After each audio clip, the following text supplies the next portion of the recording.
Bonjour, merci d'être fidèle à France 3 Bretagne pour vivre avec nous le dénouement du Grand Prix du Morbihan. C'est l'avant-dernière manche de la Coupe de France et on peut le dire, rien n'est joué. Je me tourne vers Audrey Cordon-Rago qui sera avec nous cet après-midi. On peut le dire, il y a match entre AG2R et Cofidis. Un sacré match en prévision avec différentes tactiques pour chaque équipe. Ça va être très intéressant à suivre. Gurvan Musset avec nous également pour vous faire vivre la course qui s'était lancée tout à l'heure à 12h30 et je peux vous dire qu'il y a certainement des Bretons qui ont envie de briller aujourd'hui. Il y a forcément Valentin Madouas qui veut briller, mais il n'est pas le seul. On a vu Thibaut Ferras également. Bref, ils sont nombreux et on ne sait pas qui va l'emporter. Les sprinteurs ou les baroudeurs, à voir tout à l'heure. On va tout de suite se rendre à l'avant de la course pour voir s'il y a déjà des échappés. Avec les Norvégiens, les premières nations, c'est sur eux que nous reviendrons. Et une course de mouvement, on l'attendait et on peut dire qu'on l'a parce que ça file très vite sur les routes du Morbihan. Rebonjour Audrey Cordon-Rago qui est avec nous cet après-midi. La championne de France qui avait triomphé ici sur cette ligne droite de Grandchamp en 2020. Et puis bien sûr, Gurvan Musset qui assurera également le commentaire de cette retransmission pour France Bleu. Alors, une course débridée, on l'a vu, il y a déjà beaucoup de mouvements depuis le départ des coureurs à 12h30. Écoutez, moi je sais pas, on va demander rapidement son avis à Audrey, mais je suis tout de même un petit peu surpris par le début de course qu'on a eu. Est-ce que c'est l'enjeu de la Coupe de France? Est-ce que c'est le soleil? Est-ce que c'est la fin de saison avec certains qui espèrent encore se montrer, même si ça me paraît un petit peu tard, mais bon bref, voilà, c'est clair que ça roule et dès le départ on a eu une course extrêmement vive, extrêmement débridée en fait. Oui, tout à fait, on s'y attendait, hein. L'enjeu de la Coupe de France est bien présent. On sait qu'AG2R Mondial n'est pas venu avec une équipe, on va dire, de sprinter et à l'inverse, Cofidis avec Elia Viviani est là pour marquer des gros points et on veut fatiguer cette équipe Cofidis, les obliger à rouler à l'avant du peloton pour revenir sur l'échappée et ça fait le jeu de toutes les équipes finalement. C'est vrai, quand on regarde les deux équipes, notamment Cofidis, c'est pas du tout le même profil et ça montre bien ce qu'on disait tout à l'heure, c'est-à-dire que on ne sait pas trop qui va réussir à l'emporter. Sur le championnat de France, c'était les sprinters. Là, il y a match, comme tu disais tout à l'heure. Mais il y a un enjeu, et il y a un enjeu, Gurvan, parce que tout simplement, on va s'en rendre compte en regardant les classements de cette Coupe de France. On s'aperçoit que Dorian Godon a 173 points devant Elia Viviani de la Cofidis avec 150 points, 23 points d'écart.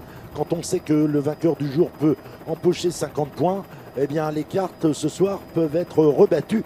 Bram Welten est rentré, est revenu dans le match le week-end précédent avec sa victoire donc sur le Tour de Vendée et on voit que Valentin Madouas, c'est bien lui aussi avec un très bon concours de circonstances ultra favorable, eh bien pourrait être encore dans le match pour un podium sur cette Coupe de France. Pour le podium, oui. Par contre, pour la victoire, ils sont que deux, hein, oui. clairement. Oui, ils sont que deux, clairement. Mais en tout cas, Elia Viviani, qui au départ ne devait pas disputer ces deux dernières manches, eh bien voilà, il est là aujourd'hui, il sera là encore demain sur les boucles de l'Aune. On voit que le classement par équipe est dominé bien, fort logiquement par AG2R Citroën Team et que Arkea derrière est en embuscade avec 115 points, que Cofidis est troisième. Donc on voit que les équipes françaises ont tout à gagner, à bien figurer aujourd'hui et demain sur ces deux dernières manches de Coupe de France. On le voit.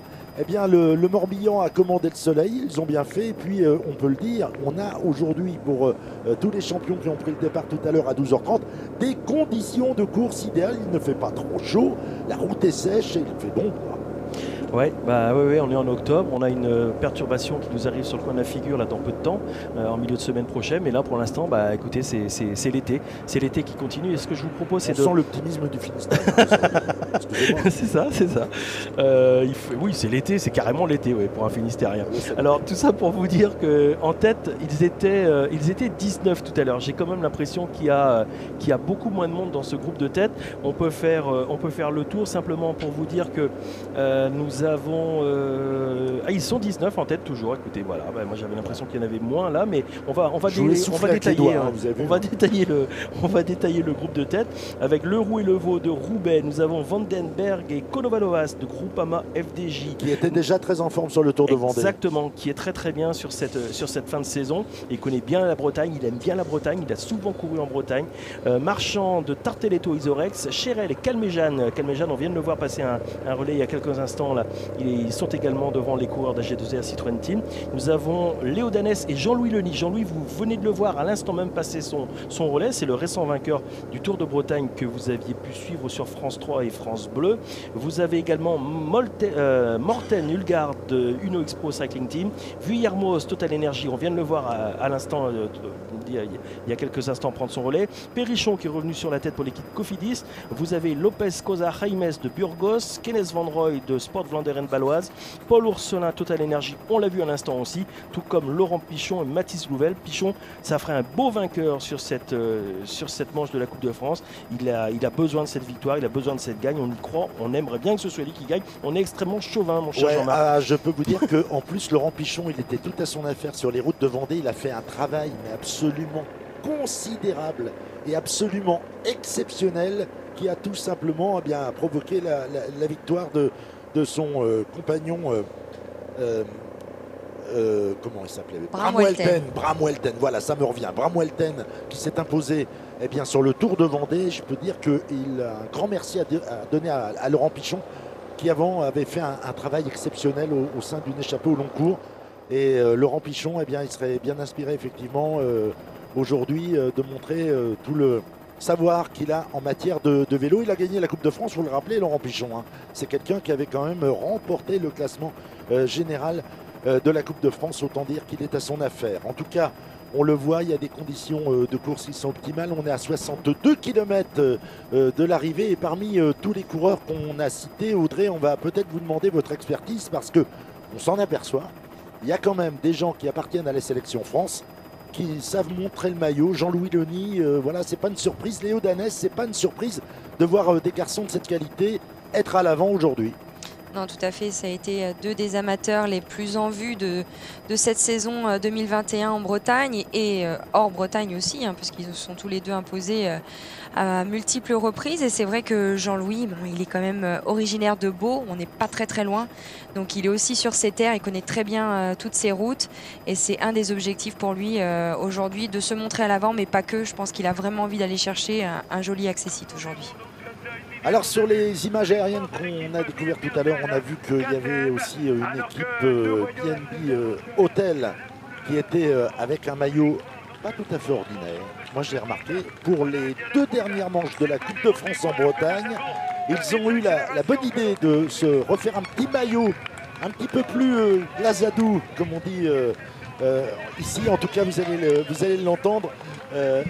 Jérôme Pinault avait très envie d'avoir un maillot un petit peu différent pour cette course. Il s'en explique au micro de Lilian Gégou et de Jean-Michel Piron. Jérôme, dernier week-end de course, en plus en Bretagne, c'est l'occasion d'arborer un nouveau maillot. Ouais, c'est l'occasion d'arborer ce nouveau maillot qui est magnifique, noir. On a oublié un peu le glace le temps d'un week-end. C'est l'occasion parce qu'on aime inventer, innover, pas rester les deux pieds dans le même panier. Et si tu veux, on avait envie, nous, de montrer quelque chose de nouveau, de montrer quelque chose de marketing, mais aussi joli. Et c'est l'occasion pour nous de faire découvrir ce maillot qui ne sera pas le maillot 2022. On a déjà cette question souvent. Non, c'est un maillot juste pour cette occasion qui sera ensuite distribué à édition limitée. C'était aussi histoire de marquer encore plus de notre empreinte au territoire breton sur nos couleurs. Maintenant, un beau maillot, c'est un maillot qui gagne, donc on espère qu'il va être à l'avant aujourd'hui. Avec peut-être un Brian Cocard pour ces derniers jours, ces beaux couleurs. Ouais, il n'a pas réussi à gagner cette année en glace, donc on a changé le maillot, on va essayer qu'il gagne en noir et glace. Ça fait quand même plaisir de voir une équipe qui n'a pas les deux pieds dans le même panier. Vous l'avez retiré de la bouche, cher monsieur. Non, ça fait plaisir. Non, il y a quelque chose qu'il faut rajouter parce qu'on n'est pas là pour faire de la pub, mais quand il s'agit de Made in Braise, c'est aussi bien de préciser, de rappeler que voilà, c'est une PME bretonne qui est à l'origine de ces maillots. C'est la société Noret à Saint-Denis dans les Côtes d'Armor. Oui. Et c'est bien aussi de voir que des PME de qualité réussissent à nous étonner comme ça sur les plus grandes épreuves cyclistes du calendrier. Avec des produits essuyer 9 ans et tout à fait sourire. En tout cas, on va... Mais on n'a pas les deux pieds dans le même panier. Ah non, ça c'est clair, ça restera. En tout cas, on va tout de suite aller retrouver Mathilde Lazou. Mathilde Lazou qui était déjà avec nous ce matin pour la course des filles. Mathilde, vous êtes au cœur du dispositif, au cœur du réacteur, au cœur du peloton. Ça se passe comment à l'avant? Oui, bonjour messieurs et rebonjour Audrey, contente de vous retrouver. Comme d'habitude, je me trouve derrière l'échappée et ça s'agite un peu en ce moment. Calmejane vient d'accélérer et il a été suivi par, si je ne me trompe pas, Laurent Pichon. Ouais, c'est ça. Quelques mètres d'avance alors que jusqu'ici, ça collaborait plutôt bien. Personne n'est avare en coup de pédale. Après, c'est vrai que il y a quand même de bons éléments dans ce groupe. On ne sait pas trop quel scénario donner à cette fin de course. Et forcément, ça se jaugeait un peu quand on passait les relais. Et il faut aussi souligner que dans ce groupe, on dit évidemment c'est le dernier week-end de la saison. Donc il y a des jeunes comme Jean-Louis Leny qui sont à la recherche d'un contrat chez les professionnels. Et il y en a d'autres comme Michael Chérel, comme Alexis Viermoz qui reviennent de graves blessures et qui donc sont en forme. Et ça va être intéressant de voir un petit peu ce que ça peut donner. Mais en attendant, voilà, Laurent Pichon et Lilian Calmejane n'ont pas beaucoup d'avance. À voir si ça va durer alors qu'on entame la dernière difficulté avant de vous rejoindre sur la ligne. Et on voit que les écarts sont quand même minimes.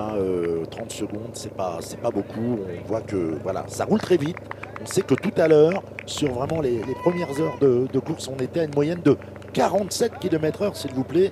Autant vous dire que si vous voulez rejoindre la ligne d'arrivée, faites chauffer le diesel et faites vite parce qu'ils vont arriver de bonne heure, les garçons. France 3 et France Bleu, votre radio et votre télé de service public en direct ce samedi de Grandchamp près de Vannes. Nous sommes entre Plescope, Locmaria Grandchamp et Plumergat à l'occasion du Grand Prix du Morbihan.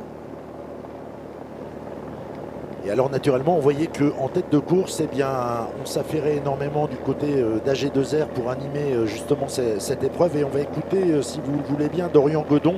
C'est tout simplement le leader actuel de cette Coupe de France. Et naturellement pour sa formation, aujourd'hui, il va falloir gérer.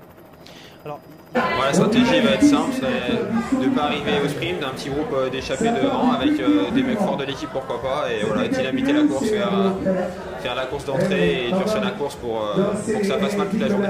C'est une course vraiment assez ouverte, le circuit n'est pas hyper dur, mais on est en fin de saison, donc il va y avoir des surprises, on ne sait jamais. Est-ce que aussi l'idée, c'est pas aussi d'en garder pour demain? Je suis en forme en ce moment, donc demain sera un autre jour. Je peux tout mettre aujourd'hui et demain ça ira quand même. On verra. Pour l'instant, c'est quand même une course pro série, donc il y a quand même aussi des gros points à essayer d'aller chercher. On fait au jour le jour pour l'instant et demain c'est une course complètement différente, un peu plus punchy, c'est sûr qu'il me correspond peut-être un peu mieux, mais on va penser à aujourd'hui d'abord. Ils ont le poids de la course, on le comprend bien de l'entendre, Dorian Godon. Il n'est pas question de laisser filer un coup trop dangereux. En tout cas, ça s'anime toujours en tête de peloton et il y a visiblement des velléités à jouer les fils de l'air parmi tous ceux qui se sont portés à l'avant. Je pense qu'il y a des gens qui voudraient bien forcer le destin aujourd'hui, Audrey. Ouais, c'est surtout qu'il y a une mauvaise entente. En effet, on peut le voir, ça attaque de tous les bouts. Jean-Louis Leny qui relance juste maintenant. En fait, on se rend compte que le coureur de la BNB Hotel Powered by KTM ne roule pas. Pierre-Luc Perrichon pour la Cofidis ne roule pas. Pourquoi? Mais tout simplement parce qu'à l'arrière, ce sont ces deux équipes qui roulent pour tenter de réduire l'écart. Et donc ça énerve évidemment. On a vu Lilian Calmejane s'énerver un peu, beaucoup regarder derrière lui. On voit Laurent Pichon qui relance également à l'arrière. En fait, toutes ces équipes qui n'ont pas intérêt à arriver au sprint, elles ont envie de faire marcher cette échappée. Et c'est toujours un peu ennuyant d'avoir 2-3 coureurs comme ça qui viennent semer le trouble au sein de l'échappée, qui ne passent pas de relais. Tout simplement, encore une fois, c'est pas par manque de volonté, c'est juste qu'à l'arrière, c'est leur équipe qui roule. Donc aucun intérêt de forcer le destin à l'avance si leur équipe à l'arrière est en train de rouler.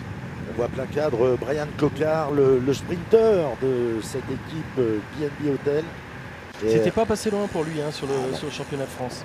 Non, c'était passé tout près, mais Brian Coquard a forcément eu beaucoup de chance dans le final. Il est tombé sur plus fort que lui, tout simplement. Ouais, hein. ouais, mais ça montre aussi, Jean-Marc, qu'il aime bien ce circuit, voilà, il l'apprécie et il sait qu'il peut faire quelque chose. Et je pense que symboliquement, il a aussi, avant de changer de maillot, avant de quitter cette équipe, c'est ce qu'on entendait tout à l'heure, il a envie de signer une performance. Le coureur qui est en tête, on le connaît bien ici en Bretagne, c'est De Beaumarchais parce qu'il a remporté la Sport Brace Trophée France Bleu Brace-Zizel au mois de juin et il est passé ensuite chez les professionnels. Il porte désormais le maillot de cette équipe et on voit vraiment qu'il est pour l'instant le seul de son équipe à rouler derrière. En tout cas, ça roule fort. On voit que le peloton est en file indienne et que vraiment on est là pour, on n'est pas là pour amuser le terrain et qu'aujourd'hui, eh bien, c'est clair, la course, le vainqueur du jour, ça va peser très très lourd pour le classement de la Coupe de France. On aura peut-être ce soir peut-être le vainqueur tout désigné. On ne sait pas encore. Exactement. Ça peut se jouer ça peut être fait aujourd'hui. ce soir. Ce qui est vachement bien, c'est ce que on entendait il y a quelques secondes, c'est ce qu'Audrey nous précisait également. Jean-Louis Leny, écoutez, il joue crânement sa chance. Il est toujours sur la forme du Tour de Bretagne. Il espère toujours passer professionnel. On peut y croire encore quand on est arrivé à cette période de l'année. Il reste des places dans les équipes, Audrey? Ouais, faut pas se leurrer, c'est vrai que ça va être compliqué pour lui de passer cette année, mais je suis sûre que beaucoup d'équipes sont intéressées par lui et pourquoi pas le voir signer en cours d'année l'an prochain. Je pense que Jean-Louis a prouvé qu'il était à la hauteur et qu'il pouvait tout à fait passer professionnel. Eh bien justement, si vous voulez, on pourrait entendre Jean-Louis Leny. Le parcours, on le connaissait un peu tous parce qu'on avait déjà fait le championnat de France et l'estival aussi, ça passe par ces routes-là. Et ouais, après il y a aussi Anthony Rally qui est du coin, donc qui connaît un peu plus sa partie en ligne. Et non, ouais, c'est vrai que le parcours, tout le monde le connaît, on sait où on va, donc il n'y a pas de surprise. Donc, finir la saison par 2 Coupes de France, c'est un peu ce qui va t'attendre l'année prochaine, ça? J'espère que ce sera un peu ça tous les week-ends et puis découvrir ce monde aussi de professionnels, quoi. On sait que tu es en forme, la forme est encore là? Ouais, la forme est encore là. J'ai pas voulu courir le week-end dernier pour arriver frais ce week-end. Ça va être quand même 2 grosses courses. Et ouais, si la forme est encore là, on verra comment les jambes seront aussi aujourd'hui et demain.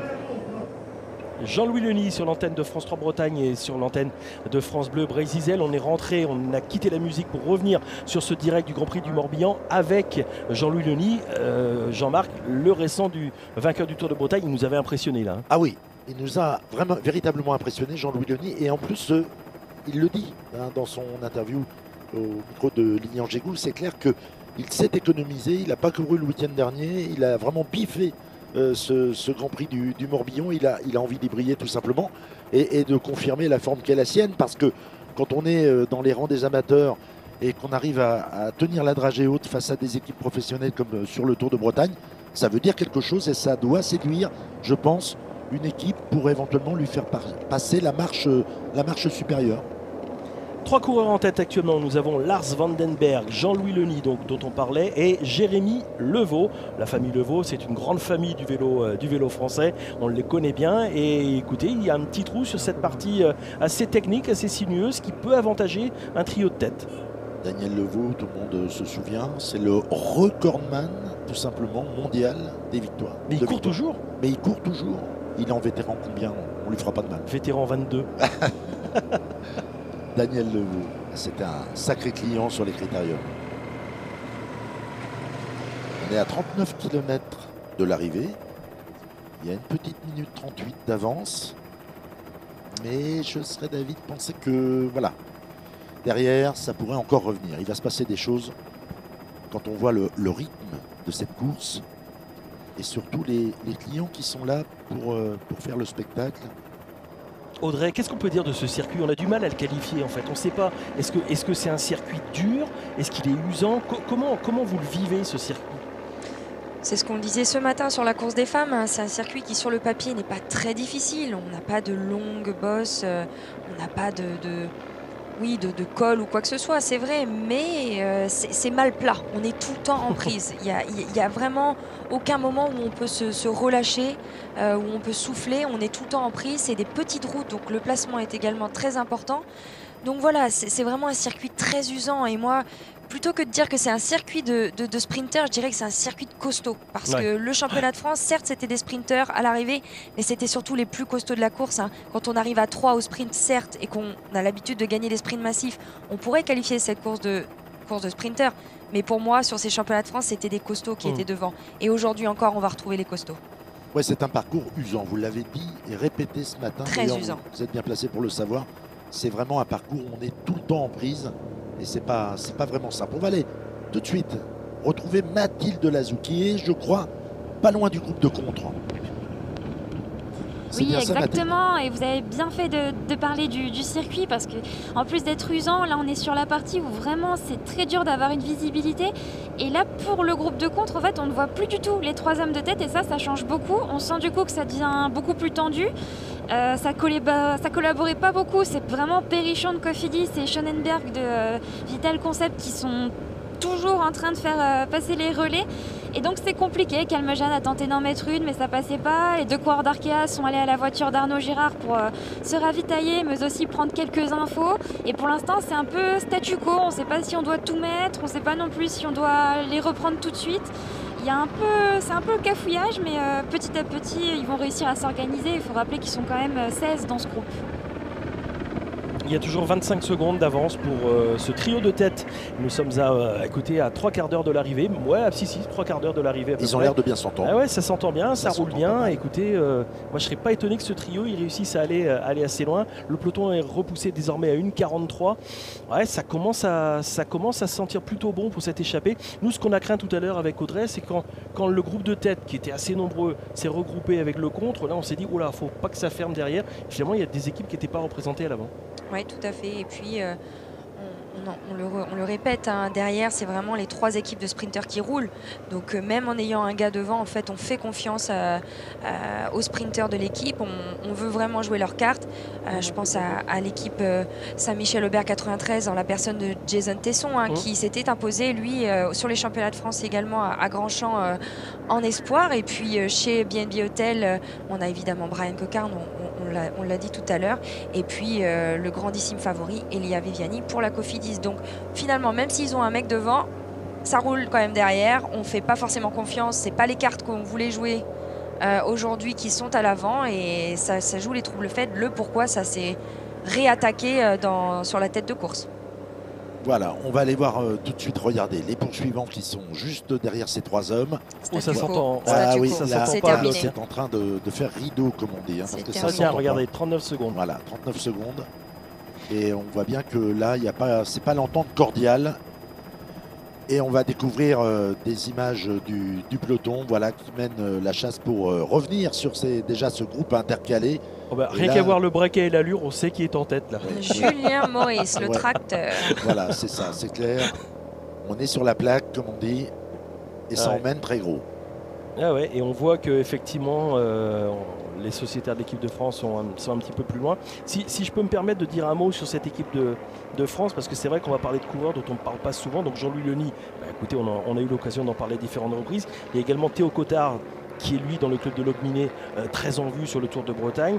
Nous avons Léo Danès qu'on a aperçu en tête tout à l'heure. Nous avons Anthony Rallet et puis Nolan Mahoudo qui est un jeune coureur formé à l'Oudéac. Et puis il y a 2 coureurs dans cette équipe, c'est Thibaut Lavenant et Erwan Guénéguès. Et eux, ça doit leur faire vraiment quelque chose de se retrouver ici à Grandchamp sous le maillot de l'équipe de France, parce que l'équipe à laquelle ils appartenaient jusqu'à présent, à savoir le team La Crêpe de Brocéliande BLC, il est basé ici à Grandchamp. C'est une équipe qui est ouverte aux étudiants, aux jeunes coureurs qui vont à la fac et qui tentent de progresser à vélo également à côté. Donc c'est pour ça que ce matin, ça devait être grosse séquence émotion. Ah, pour ceux qui ne l'auraient pas compris, Grandchamp, on aime le vélo, hein, ça c'est clair. Hein. On l'affiche haut et fort.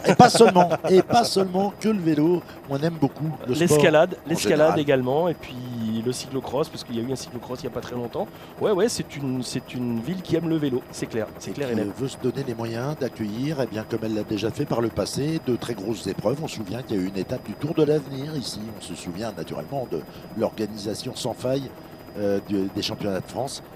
Et vraiment, on veut montrer que effectivement, Grandchamp est une terre qui aime profondément le vélo. Quand on voit ça en tête de peloton, Audrey, on se dit que Jason Tesson doit être en très grande forme et il a dû faire passer le message. Oui, tout à fait. J'ai eu l'occasion de parler tout à l'heure avec son entraîneur, avec un E, puisque c'est Marina Jonat, qui était à l'époque championne de France élite dame, qui s'occupe de Jason et qui me disait qu'il était vraiment en très grande forme et qu'il se sentait très très bien. Donc je pense oui, qu'il a envie de bien faire et il connaît cette arrivée par cœur, il sait exactement où il faut démarrer. Il a une équipe derrière lui, on le voit maintenant, hein, les coéquipiers qui roulent pour Jason. Donc on lui fait vraiment confiance et quelque chose me dit qu'il ne sera pas loin de la gagne. Eh ben, écoute, on lui a posé la question, ça tombe bien. Lilian Jégou, Jean-Michel Piron était sur le pont tôt ce matin pour le croiser, lui demander alors, on va faire mieux que sur le Tour de Vendée? On va écouter sa réponse. Jusqu'au circuit final, voilà, moi personnellement je vais rien faire, je vais essayer de suivre les grosses grappes. Puis après sur le circuit, ça sera la course, donc je vais essayer d'accompagner les plus gros et on verra comment le final se fait. Mais le sprint c'est pas à 100%, ça c'est sûr. En plus, c'est un garçon qui a pris le maillot ici. Hein. Ouais, il avait fait une très belle course. Champion de France amateur ici à Grandchamp. On peut appeler les amateurs, ouais. Donc c'est vrai qu'il aime bien, il connaît également le circuit. C'est un coureur qui a été formé à Valette, chez les amateurs. Et je crois qu'il a vraiment bien réussi son passage chez les pros. Parce que c'est pas évident pour un sprinter. On a tendance, Audrey, parfois à se dire que pour être un bon sprinter, pour gagner des courses, lever les bras, il faut déjà avoir un certain âge. Vrai ou faux ? Ça devient de plus en plus faux finalement parce que quand on voit les sprinteurs qui s'imposent ces dernières années dans les rangs professionnels, ils sont de plus en plus jeunes. Alors certes, auparavant on voyait plutôt des sprinteurs, comme tu le disais, expérimentés, qui avaient fait leurs preuves finalement avant d'arriver au plus haut niveau, avant qu'on leur fasse confiance, qu'on leur dédie un train. Aujourd'hui, en fait, il faut être talentueux. Et Jason Tesson fait partie de ces Français talentueux, un petit peu à l'image d'un Rudy Barbier ou encore d'un Hugo Hofstetter, qui sont arrivés finalement très rapidement dans les meilleurs sprinteurs mondiaux et qui le prouvent encore cette année puisqu'ils sont tout le temps très bien classés sur les sprints massifs. On va tout de suite aller retrouver Mathilde Lazou qui est entre les échappés et le groupe de contre et je crois que c'est pas la folle ambiance, hein, Mathilde. Non, pas du tout. C'est vrai que c'est pas trop la bonne ambiance. On voit beaucoup, notamment Lilian Calmejane s'énerver à sa radio et vraiment regarder un peu tout le groupe. Ça a du mal à s'organiser. Et là, on est en train tout juste de rattraper les hommes de tête qui ont fait le trou. Et là, pour le coup, ça s'entend très bien. En même temps, est-ce qu'ils ont vraiment le choix? Ils savent qu'ils ont les équipes de sprinters à leur trousse. Pourquoi pas essayer d'aller le plus loin possible et pourquoi pas même créer la surprise, profiter de cette mésentente qu'il y a déjà dans le groupe de contre qui, là, je vois pas trop comment ils pourraient revenir sur eux. Et ensuite sur le peloton, mais ça c'est encore une autre paire de manches, il reste encore beaucoup de kilomètres de course, des tours et comme on l'a dit c'est un circuit usant où il peut se passer beaucoup de choses. Alors ça c'est des images merveilleuses, vraiment quand on voit ce public qui est revenu sur le bord des routes, ça fait vraiment chaud au cœur. Et ça encourage les coureurs. Voilà, on se dit qu'on est en train de reprendre une vie quasiment normale. Je ne sais pas si pour vous, sportifs de haut niveau, quand on voyage beaucoup, c'est l'impression qu'on a aussi. Est-ce qu'on sent la tension qui baisse un petit peu ou pas encore? Non, pas trop. C'est vrai qu'on est très vigilant en tant qu'athlète parce qu'on le sait, hein, si un athlète est malade dans une équipe, c'est toute l'équipe qui doit rentrer à la maison. Donc on est très vigilant avec tous les faits et gestes que l'on peut avoir. Alors, et puis on est aussi obligé de faire pas mal de tests, hein, donc ça n'a pas beaucoup changé depuis le début de la crise sanitaire. Alors là, du côté des poursuivants, vous voyez, on est en train de réagir, hein, c'est clair, parce que jusqu'à présent, personne ne voulait passer de relais, personne ne voulait s'entendre. On avait un écart qui était monté à 54 secondes sur le trio de tête. Là, ça y est, c'est parti. Ouais, mais ils sont. Tu vois, Jean-Marc, vous voyez, monsieur Jean-Marc. Mais je vous en prie, restez couverts. Ils sont 3 et de toute façon, il y en a un qui va pas rouler, donc ça va pas aller loin. Non, mais il y a Laurent Pichon qui est là. Ouais, il y a Laurent, il y a Konovalovas également. Alors, Konovalovas, c'est quand même un garçon qui s'est roulé. S'il a vraiment envie d'y aller, il va y aller. Il a été un des grands animateurs de la semaine dernière. Il est en train de prendre le relais de Laurent. Là, on va voir ce que ça va donner. Mais on voit que ça réagit derrière. Mais voilà, c'est par à coup. Donc voilà, ça va être par à coup, c'est effectivement. Mais il y a un gros problème d'entente dans ce groupe de poursuivants qui est maintenant à portée de fusil du peloton principal qui est pointé pour sa part à 1,25. En tout cas, les trois qui sont à l'avant, ils ont une carte à jouer. Ne l'oublions pas, il reste moins de 32 km à parcourir et parmi ces garçons-là, il y a des garçons qui vont bien. Donc attention, s'ils ont la bonne idée de bien s'entendre, de bien se relayer, ces trois-là peuvent aller très très loin. Vandenberg toujours en tête avec Lenny et Jérémy Levaux. Jérémy Levaux qui est souvent un animateur des échappées Ah ouais, mais matinales. il y a des coureurs comme ça, comme Perrichon également par exemple, qui font partie de ces attaquants. Alors ils mettent pas toujours la balle au fond, hélas en vélo on perd plus souvent qu'on ne gagne, mais voilà, c'est des gars sur lesquels on peut compter effectivement pour animer les courses. Ouais, et on voit que voilà, ça revient de l'arrière sur voilà, ceux qui avaient tenté de revenir vers ceux de l'avant. Paul Ourselin qui se fait Voilà. reprendre. Et vous parliez de Pierre-Luc Perrichon, c'est quelqu'un en plus qui a une très bonne lecture de course. Hein. Il connaît bien son boulot, sait faire le métier. Je vous propose de l'écouter. Il était ce matin au micro de Lilian Gégou et de Jean-Michel Piron. On va être vigilant de ne pas laisser partir d'échapper sans l'équipe Cofidis. Et puis oui, effectivement, Elia a envie de s'illustrer aujourd'hui. Donc on passera certainement sur une stratégie défensive sur la fin de course. Maintenant, voilà, c'est pas nous qui allons décider. On n'est que 6 au départ, donc c'est pas nous qui allons décider de la stratégie collective. Voilà, si on a l'opportunité de le faire, on le fera. Mais si on doit subir la course et que c'est une course de mouvement, on fera aussi une course de mouvement. Donc voilà, on adaptera notre stratégie en fonction de la course et en fonction du peloton. S'adapter en fonction du scénario de la course, hein, c'est pas facile à faire, hein, souvent ça, Audrey. Ouais, et puis alors, est-ce qu'on doit croire Pierre-Luc Perrichon? Parce que voilà, c'est un petit peu. C'est exactement la question. Est-ce que c'est du bluff? Parce que moi, je pense qu'ils ont quand même envie de gagner ce classement général de la Coupe de France. Donc, nous parler d'une course de mouvement et du fait que ça ne les dérange pas, pour le moment, c'est pas ce qu'ils nous montrent en tout cas. Parce que s'ils roulent à l'arrière, c'est bien pour une raison, c'est pour arriver au sprint. Sachant qu'en plus, à l'avant, Pierre-Luc Perrichon ne collabore pas. Donc, pour moi, c'était plutôt du bluff. Et Pierre-Luc Perrichon, il sait aussi parler aux médias.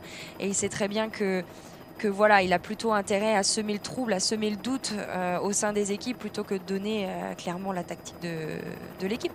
Ce qu'on peut se dire, Jean-Marc, de toute façon, c'est que là, visiblement, c'est désormais une lutte entre ce trio de tête et le peloton, parce que les poursuivants, on vient encore d'avoir cette image d'hélico. Je ne suis pas certain que ça aille bien loin. Donc très rapidement, je pense, le peloton va revenir sur les poursuivants et ça va jouer avec ce trio de tête mené ici par le coureur de l'équipe de France, mais qui porte d'habitude les couleurs du team WB Fibolia Locminé, à savoir Jean-Louis Levaux ici derrière, qui est également dans ce groupe de tête. Comme vous le disiez tout à l'heure, c'est l'un des animateurs. Et écoutez, ça fait désormais une 16 sur le peloton. Alors c'est pas beaucoup une 16 hein, sur un circuit comme ça, mais voilà, ça résiste en tout cas, et du coup ça nous offre une course de mouvement, une course de bon niveau, de belle qualité. Ah, mais les intérêts des uns, eh bien, ils ne télescopent pas forcément les intérêts des autres. Oh la vache, ça va pas être simple. Hein. Il va falloir que je l'entende 2 fois celle-là. Je vous en prie. Mais sincèrement, ça va pas être simple. Ça va pas être simple à gérer cette fin de course si on ne revient pas rapidement sur ces 3 garçons-là. C'est clair qu'aujourd'hui, bien, on peut totalement rebattre les cartes. On vous le dit depuis le début de cette retransmission. On peut tout à fait rebattre les cartes du classement général de cette Coupe de France qui, pour le moment, profite à la G2R avec Dorian Godon qu'on a entendu tout à l'heure qui est au commandement, mais avec seulement 23 petits points sur Elia Viviani, le sprinter de la Cofidis qui va réaliser là ses dernières courses sous ce maillot.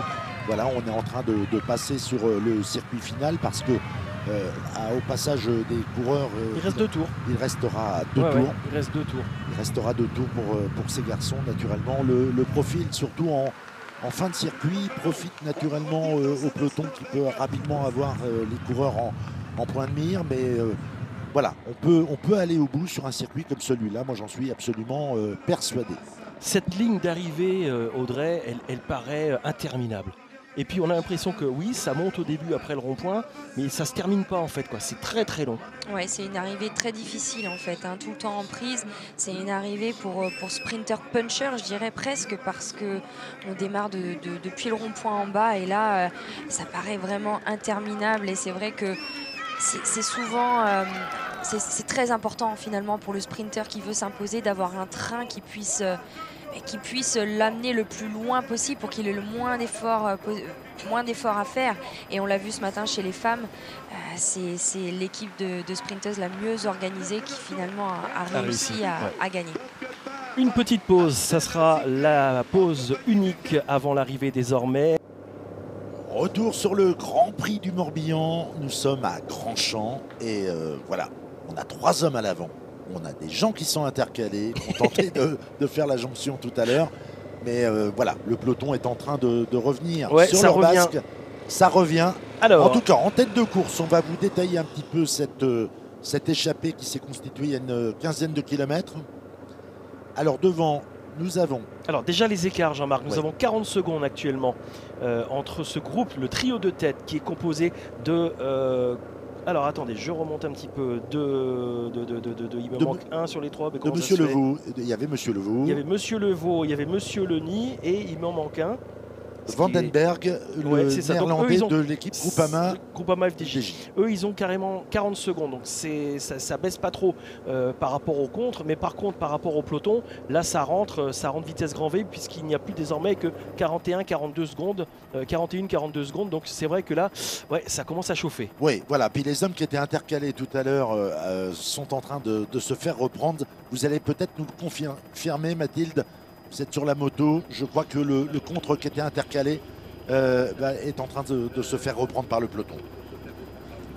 Oui, c'est vrai que ça devient assez compliqué pour ce groupe. Quand la route est suffisamment droite et longue, on arrive à apercevoir le peloton au loin. Donc c'est vraiment qu'une question de temps. Je vois pas comment ils pourraient réussir à gagner encore du temps alors que les équipes de sprinters commencent à mettre en route. Et puis ce qu'il faut souligner aussi, c'est qu'il y a des équipes par exemple dont on parle pas beaucoup, comme Total Direct Energy, qui là ont 2 hommes dans le contre, mais qui ont aussi des sprinters en la personne de Bonifacio et Manzin, et donc qui pourraient dans les 2 cas être gagnantes.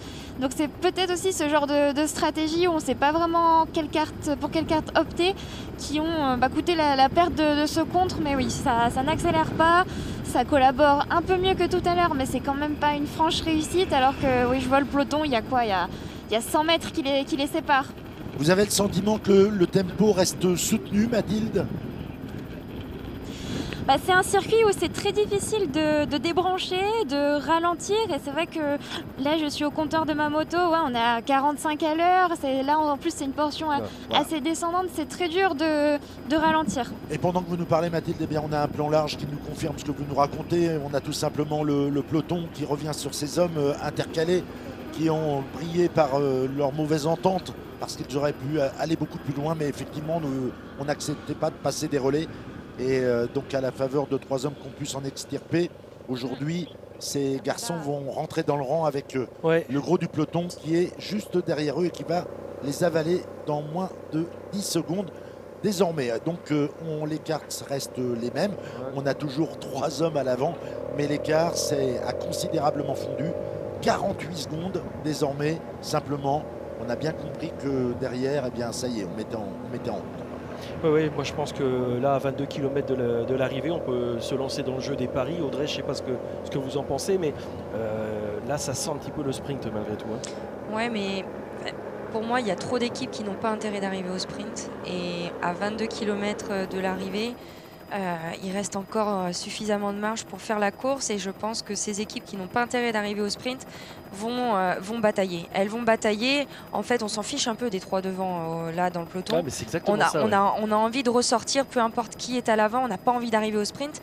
Donc, les équipes de sprinters ont plutôt intérêt de garder ce rythme très élevé pour éviter les attaques. Ce que fait Cofidis en fait voilà, actuellement. mais malgré ça, on aura des attaques, c'est sûr. Il y a des équipes, alors on va pouvoir vous les citer, mais le team Arkea Samsic, le team on avait dit tout à l'heure AG2R Citroën Team également. Enfin, voilà, il y a des équipes comme ça qui ont intérêt de faire la course. Donc on a loupé le coche avec ces 3-là. On n'a pas réussi à envoyer un garçon de la team AG2R Citroën. Donc ils ont tout intérêt à relancer la course derrière. On ne va pas leur laisser de répit du tout à ces équipes de sprinters. Jean-Louis Leny qui continue à assurer une bonne partie du travail dans le trio tête. C'est vrai que ça tourne bien. On voit que les coureurs sont heureux de se retrouver en tête ici sous le soleil d'octobre avec derrière les équipes qui se relayent pour continuer à rouler. Tout à l'heure on a vu Julien Maurice. Tiens, puisqu'on parle de Julien Maurice, on va rappeler qu'il est également un petit peu sur ses terres parce qu'il il a été formé en grande partie par le Vélos Vantais, le plus grand club breton. Ils ont énormément de jeunes dans leur rang et c'est basé à quelques kilomètres d'ici également du côté de Vannes et on les salue évidemment. Et on voit que l'équipe BNB Hotel est en train d'assurer le tempo en tête de peloton. Ouais, c'est Florian Dauphin, toute nouvelle recrue de l'équipe. C'est l'occasion de montrer le beau maillot. Hein. Exactement, lui qui a été formé au VCP Loudéac, hein. Il est passé pro en cours d'année au sein de la BNB Hotel et il fait déjà le job. Hein.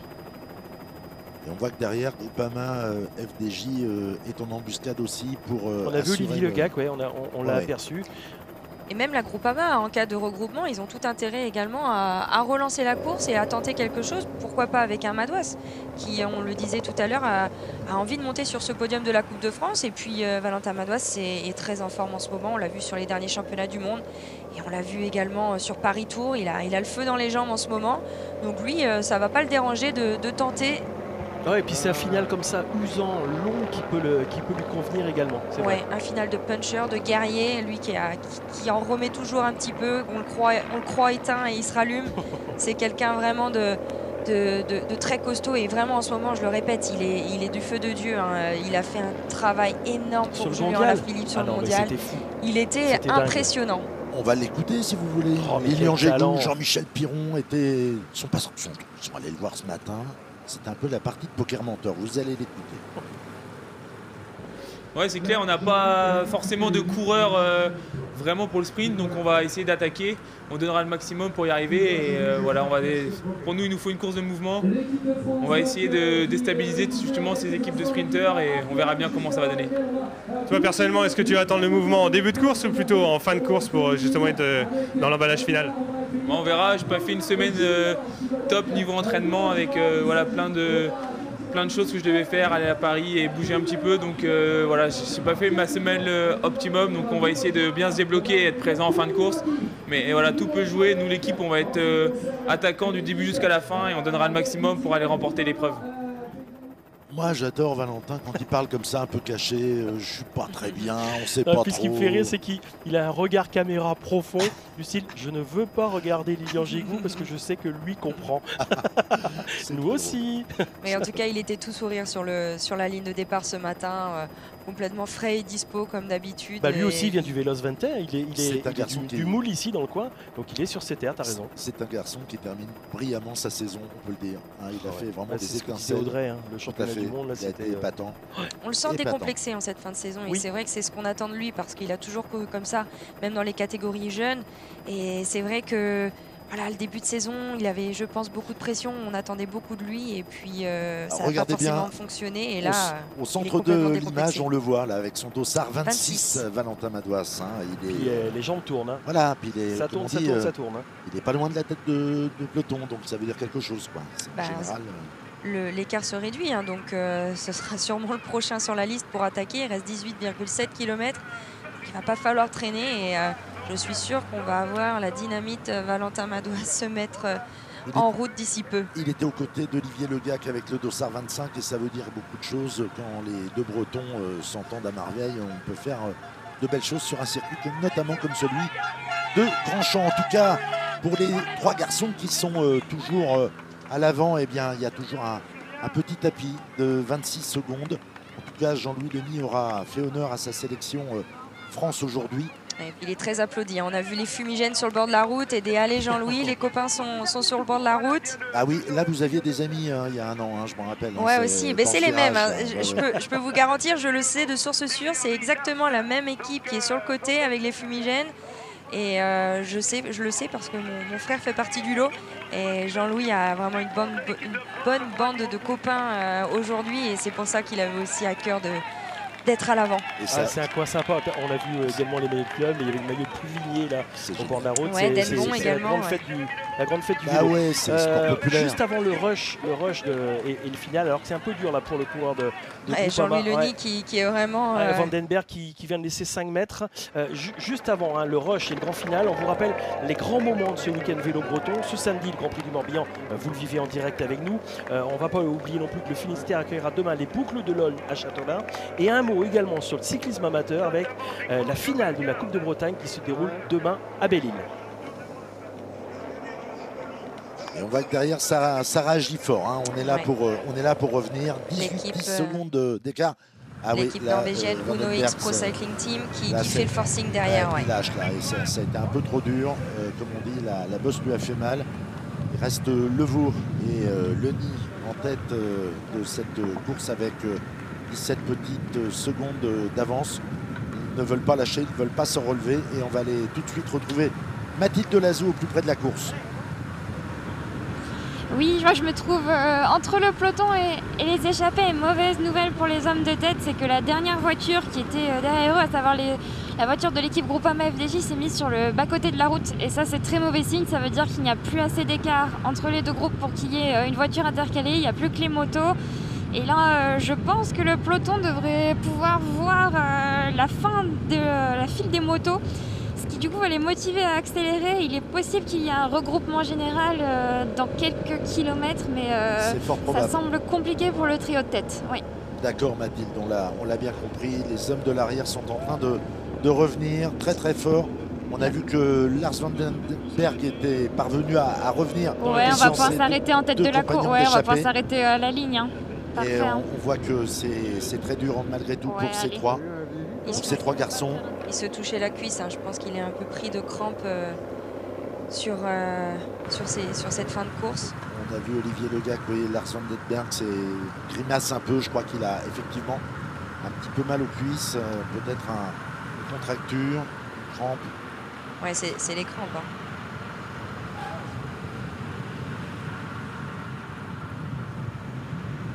Je disais donc 15 secondes, ça va pas aller bien loin. Et le prochain passage sur la ligne là, va être déterminant. On risque de vivre un dernier tour de toute beauté ici à Grandchamp, avec effectivement des tactiques différentes suivant les équipes, des volontés différentes par rapport au classement général de la Coupe de France. Donc ouais, ça va être quelque chose d'exceptionnel à vivre. C'est déjà parti, hein. Ça s'anime déjà depuis le haut de la bosse de Grandchamp. Et on voit qu'il y a des coureurs d'Arkea qui sont bien placés également, qui sont en tête de course pour surveiller. C'est revenu, ça y est. Je me demande si c'est pas Alan Rioux qui est devant. En tout cas, ça s'observe beaucoup et le tempo. Et Olivier Legac qui est en 3e position. Thibaut Ferras, Alan Rioux. Thibaut Ferras juste devant, ouais. Alan Rioux juste derrière Olivier Legac. Il y a un trio de Bretons là. Oui, attention, les Bretons ont envie de briller sur leur terre.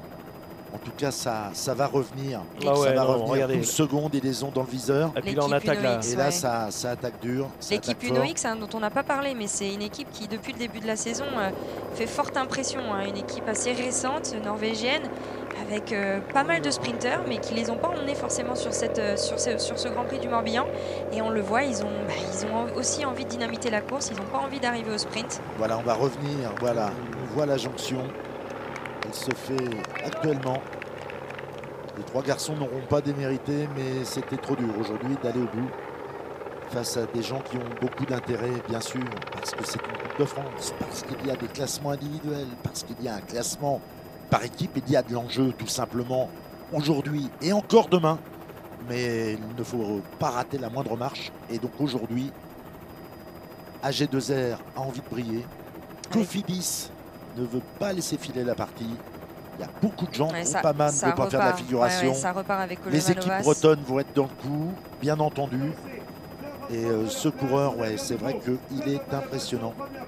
On va passer sur la ligne d'arrivée et vous entendrez la cloche, ce qui signifie, évidemment, vous le savez, que nous attaquons le dernier tour. Un dernier tour qui va être extrêmement sportif, extrêmement dynamique ici. Rien n'est joué alors qu'il reste 15 km de course sur cette première édition du Grand Prix du Morbihan. Et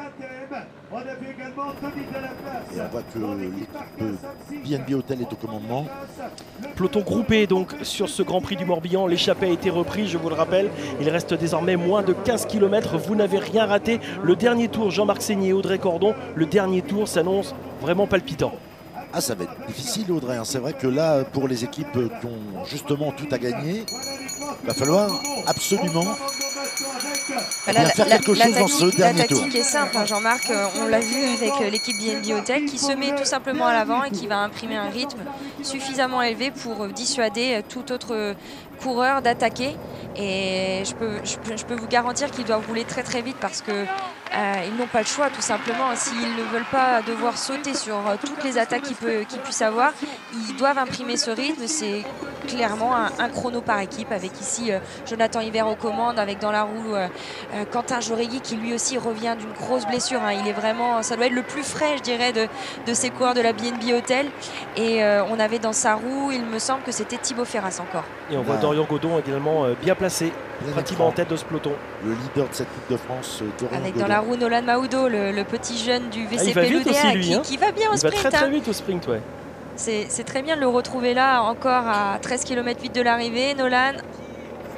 Il a eu des problèmes, il a eu beaucoup de problèmes cette année également, il a été blessé, il est revenu et là, visiblement, cette fin de saison, il va bien.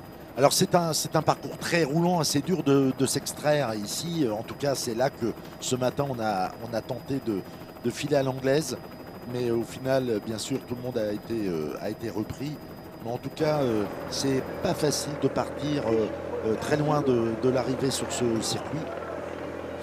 Peut-être sur les parties un petit peu plus sinueuses.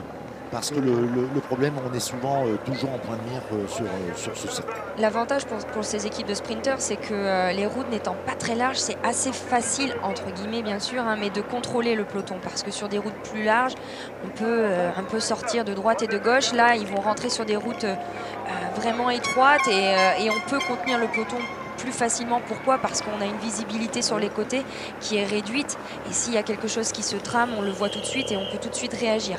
Donc c'est quand même assez avantageux pour ces équipes de sprinters. En tout cas, on a compris que l'équipe BNB travaille dans le dernier tour. Oui. C'est pour qui? Voilà, il n'y a pas de piège. Je pense que Monsieur Cocard a envie de dire Kenavo à son équipe de la plus belle des manières. Ouais, et puis là, il y a un autre coéquipier qui est en train de remonter également pour aller prêter main forte. Florian Dauphin. Ouais, Dauphin qui revient, alors que l'ancien coureur donc, de l'Oudéac, l'ancien coureur de Sojason, l'ancien coureur de Valette également, ces clubs-là par exemple qu'il a fréquenté, il en a déjà fait beaucoup et il remonte, ce qui montre bien qu'il y a une belle solidarité. Visiblement, on y croit autour de Cocard. Ah on va l'écouter, Brian Cocard. On l'a croisé ce matin, vous allez voir, il y croyait.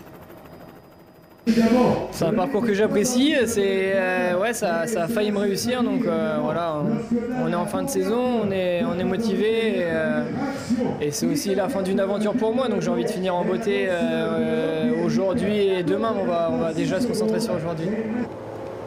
Ah oui, il y a plein de sprinteurs qui ont envie de finir en beauté, hein. Il y a Brian Cocard, il y a Elia Viviani aussi, lui aussi voudrait bien accrocher une nouvelle victoire en Coupe de France ce week-end en Bretagne. La différence, c'est que Brian n'a pas gagné cette année encore. Ouais. Je pense qu'il a faim. Brian, il a faim, croyez-moi, c'est quelqu'un qui aime gagner, qui aime lever les bras. Il est très frustré de sa saison. Il a été aussi pas mal blessé, il a eu des grosses chutes. Là, il revient au mieux de sa forme et aujourd'hui ou demain, il va vouloir lever les bras de toute manière. Et il a l'écro. Il a l'écro et Viviani, on le sait, il a déjà gagné. Il part avec un avantage psychologique, certes, mais est-ce qu'il a la même faim et la même envie de gagner que Brian? Je suis pas sûr.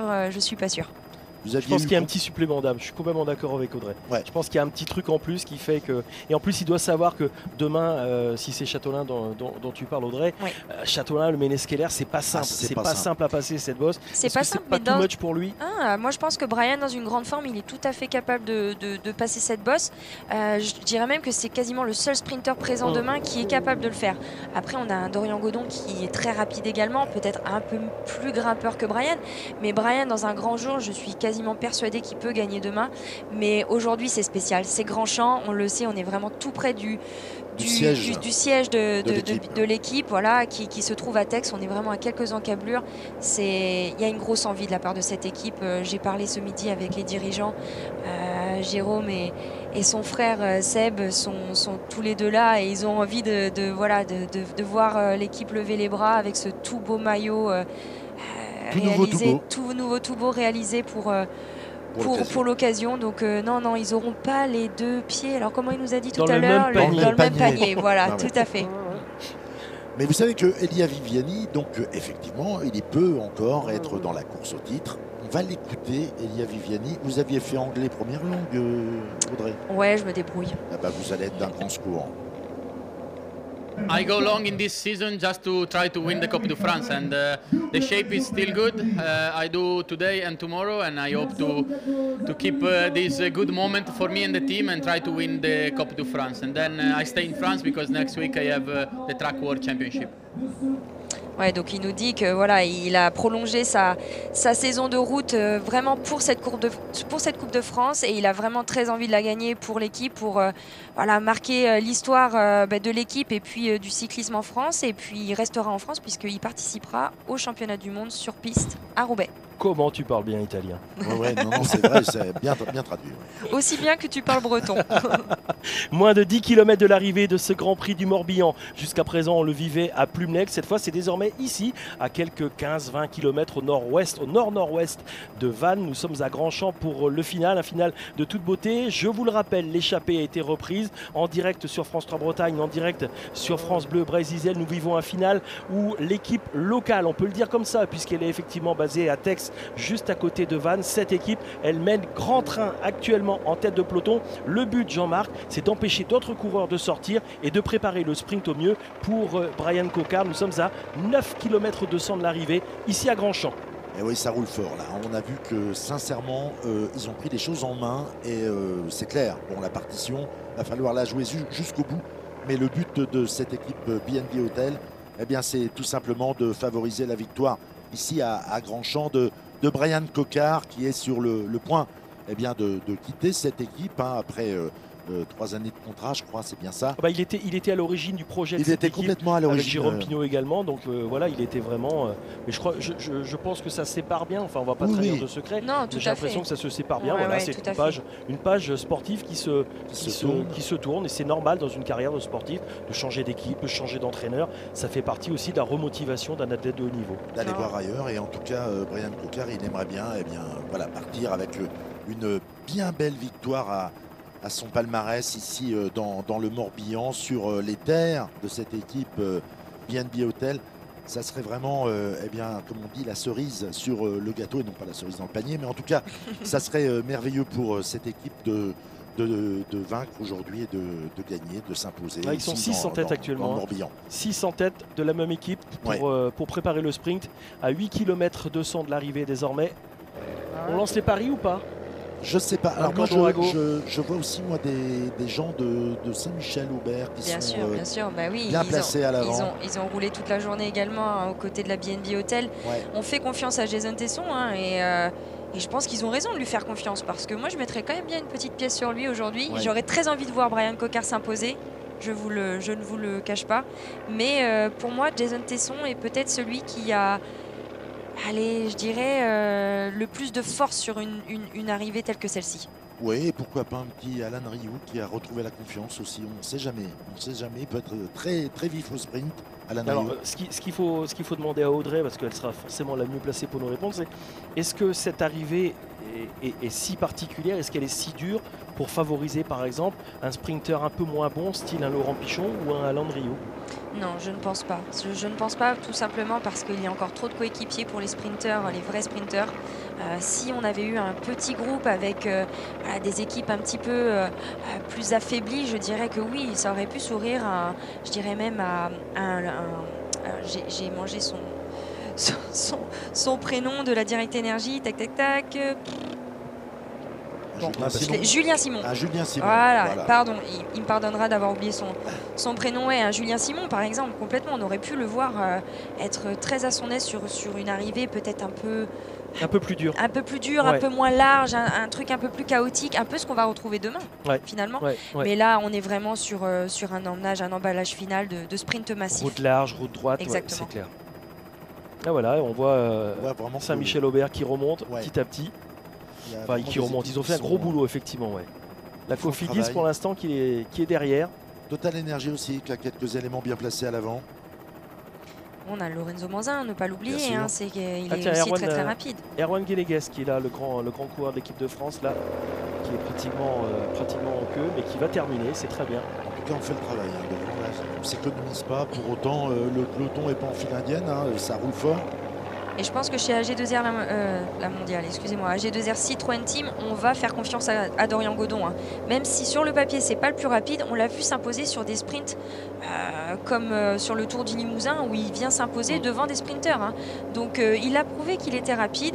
C'est aussi, on le répète, un sprint difficile où il faut beaucoup de force.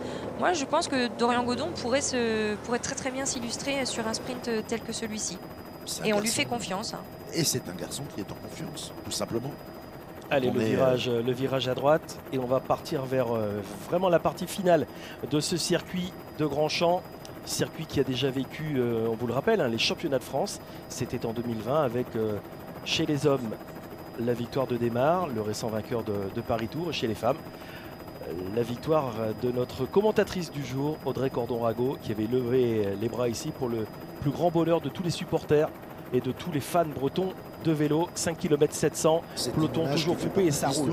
Ça roule ici. Alors moi j'ai une question, est-ce que tactiquement les BNB Hotels n'ont pas, les Men in Glass n'ont pas intérêt à monter cette dernière difficulté le plus vite possible? On voit Jonathan Hiver qui est plutôt un grimpeur, est-ce qu'il n'a pas intérêt à imposer un rythme qui pourrait mettre en difficulté les vrais sprinters tels qu'Elia Viviani ou Jason Tesson? On sait que Brian Cocard est tout à fait à l'aise dans ce genre de difficultés. Il l'avait prouvé sur les championnats de France où il avait été un des rares sprinters à pouvoir suivre Julien Alaphilippe. Donc je pense que ça peut être une des tactiques de la BNB Hotel et des Men in Glass. On va voir, on arrive au pied de cette bosse et on va voir comment ils vont, agir.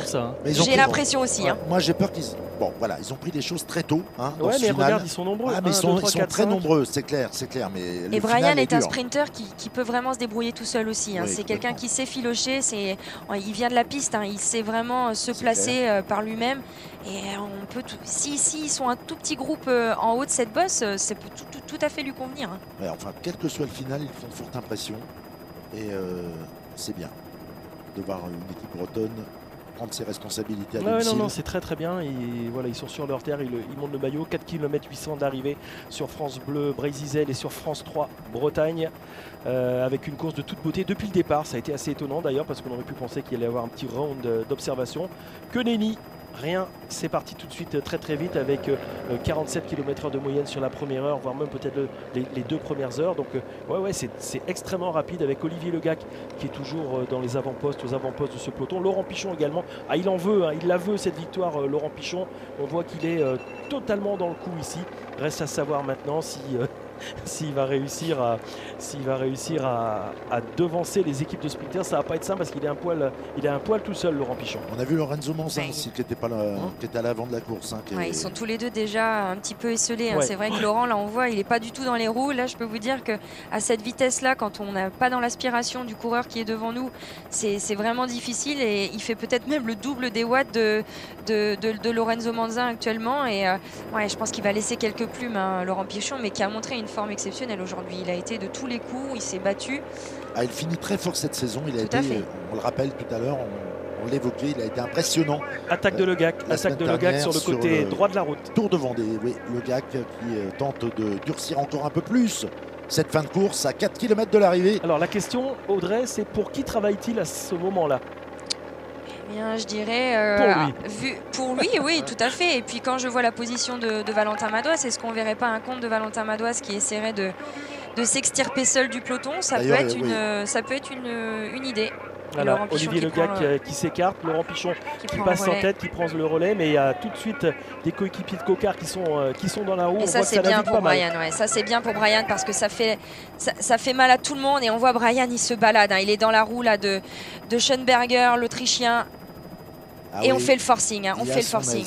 Brian, on le sent très bien. Il est très bien. Ouais, parce qu'il n'a pas été mis du tout en difficulté sur cette accélération ou sur ces différentes accélérations. Il reste 3 km 500, on repasse dans le bourg. Le circuit ici, si vous voulez, c'est une sorte de grand 8. On va replonger pour revenir vers l'arrivée, le grand final. Mais là, la leçon de ce qu'on vient de vivre actuellement ici en direct, c'est vraiment la grande forme affichée par Brian Cocard. Il n'a pas du tout été en péril. Non, du tout. Elia Viviani est aussi là, il n'a pas été mis en difficulté non plus. Il est là en 5e position, Elia. AG2R qui revient aussi aux commandes. Dorian Godon qui est également bien placé. Écoutez, ça va nous donner une dernière bosse. Moi je parierais bien sur une petite attaque de Valentin Madouas qui vient de se replacer. Il est là, il est en 3e, 4e position. Oui, complètement. Et on la sentait venir cette attaque. On a entendu un Allez Laurent, alors je ne sais pas si c'était une erreur ou pas, mais non, c'est bien Valentin Madouas qui est là en 4e position. Ça devait être pour Laurent Pichon plutôt. C'est ça, voilà. qui est un petit peu plus loin, mais qui est pas loin, toujours qui est dans les 10 premiers. Qui est vraiment costaud, hein. Laurent, chapeau. Ouais, je pense il a fallu digérer cette non-sélection pour le Tour de France, la première étape arrivée à 400 mètres de chez lui, 500 mètres de chez lui, donc voilà, c'est jamais facile à vivre. Et il en remet une. Il en remet une ici. Avec Alain Driou, me semble-t-il, dans sa roue encore. C'est impressionnant le boulot qu'il fait. Il aime bien Châtelain également, parce qu'il avait terminé deuxième à Châtelain, battu uniquement par Sébastien Hinault. Et à domicile en plus. Donc là, ça nous promet une belle boucle de l'Aulne également. Belle bagarre pour les équipes bretonnes qui ont envie vraiment de briller chez elles à domicile. 2 km 400, on approche du final, on approche du retour sur la grande route et vraiment la dernière bosse, la dernière ligne droite. Et c'est actuellement Laurent Pichon, l'Andernéen qui mène la danse. Voilà, on a laissé le trou. En tête de peloton. J'étais étonné tout à l'heure que Alain Driou le suive parce qu'il était bien sorti et en effet il aurait pu déjà faire le trou un peu plus bas. Ouais, parce qu'à ce moment-là, ça va être compliqué de faire le trou. Là. On a Thibaut Ferraz qui fait le forcing pour la BNB Hotel. Oh ouais, non, ça va être. On voit l'écart, il n'y a rien, c'est vrai que ça va revenir, de toute façon ça va recoller. On est à moins de 2 km, c'est bientôt l'emballage final de ce Grand Prix du Morbihan en 2021. On voit que les hommes d'Arkea se relaient aussi à l'avant. La Bretagne est en train de dominer la fin des débats. Maintenant, il faut franchir la ligne en vainqueur. Et Nolan Mahoudo, là, que l'on voit frotter aux côtés de Jason Tesson et d'Elia Viviani, sans complexe, hein, Nolan qui vient frotter, qui va aller faire le sprint. C'est super pour l'équipe de France. Le dernier rond-point, on part à droite désormais. Et hop, ça y est, c'est parti. C'est le pour chemin les 1500 du bonheur. Derniers mètres. Et cette ligne droite, elle est très très longue parce que vraiment, faut être costaud. Et là, ça s'écarte. Hein. Ça s'écarte pour beaucoup.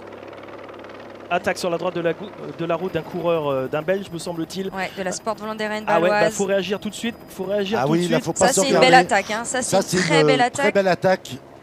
On les a pas vus de la journée. On les a pas vus beaucoup. Il me semble que c'est Timo Willems. C'est Timo Willems. On va vérifier. Et attaque de Valentin Madouas à l'arrière. Le contre de Valentin Madouas derrière Timo Willems. Timo Willems qui est sorti en costaud. Et c'est Julien. Il me semble que c'est Julien Simon dans la roue de Valentin Madouas.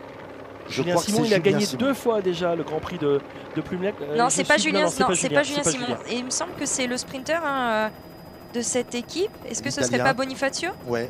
J'ai bien l'impression que c'est l'allure Bonifacio. Vu l'allure. Allez, il faut s'entendre ici. Il faut s'entendre, Valentin. On est à moins de 800 mètres de la ligne maintenant. On n'est pas loin de la ligne, effectivement, 800 mètres, mais là, c'est quand même... ça casse pas, ça casse pas derrière. Ça revient. Allez, on va repérer les sprinteurs, Audrey. Ils sont pas très très loin derrière. On voit Coquard. Dorian Godon qui est toujours au contact. Et Elia Viviani dans la roue de Brian Coquard. Voilà, c'est fini pour Madouas qui s'écarte. C'est terminé, on pense désormais. Viviani qui passe à droite. Attention à Viviani. Brian Coquard qui est un peu enfermé à gauche. Attention, ça frotte un petit peu. Elia Viviani. De Wulf, qui me semble, qui attaque ici. Ou qui mène désormais. Dorian Godon. Brian Coquard extrêmement bien placé avec Nolan Mahoudo dans sa roue. Dorian Godon qui essaye de faire l'effort plein cadre. Mais Elia Viviani va sans doute Jason Tesson, Brian Coquard. Je pense qu'il est battu. Non, il est battu par le coureur belge. Il me semble qu'il est battu. D'ailleurs, il le sait. Hein. Il laisse pas le bras, Brian Coquard. Ah, c'est pas passé loin. Ah ouais, il est battu par, me semble, c'est Arne Marit. Anne Marit qui s'est imposée. Arne Marit qui s'impose de Sport Vlaanderen baloise. C'est un jeune coureur. D'un cheveu, vraiment, Brian a fait un très beau sprint, très bien placé. Il a démarré son sprint au bon moment et malheureusement, ça s'est joué à un cheveu. Et ouais, c'est une surprise un petit peu. Hein. C'est une surprise parce qu'il y a un trou de souris sur la droite entre Brian et les barrières. Et le coureur... il ouvre la porte. Il ouvre la porte.